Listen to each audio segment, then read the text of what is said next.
All right, well, we're coming to the last LE in character outcome 4. And so let me go ahead and share my screen with you, just so you know where this fits in the flow.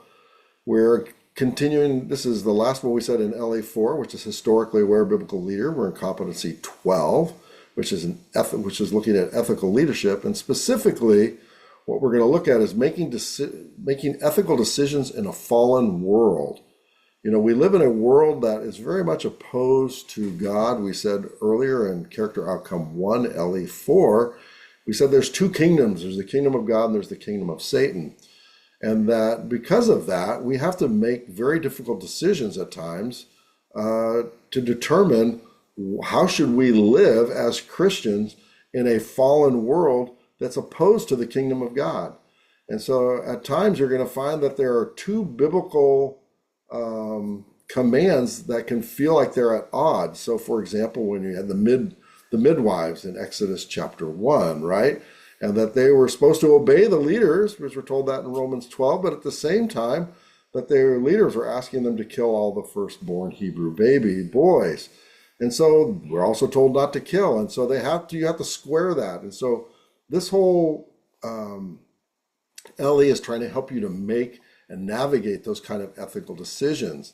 So to do that, you're going to, if you look on the right side of this, you'll go through Pathright, and it lays out in just more your classical style of what ethics is all about. It'll give you different understandings and different views of ethics. It'll show you the foundation for ethics, and it'll show you what an ethical dilemma really is and how you can understand that. And then you're going to look, we have a framework that's being provided for you.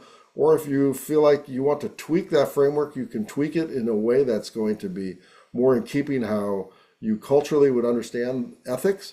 And once you do that, you're going to select 3 ethical issues, excuse me, that relate to your context, to your culture, to your country's situations. And you will then use your framework or the framework that we provide to then address those ethical issues in a way that honors God. And then you're going to write a research paper based on on one of those ethical issues, and you will do a deep dive and try to understand the ethical issues and how you could use your research paper to engage, excuse me, engage those in your culture who might disagree with you.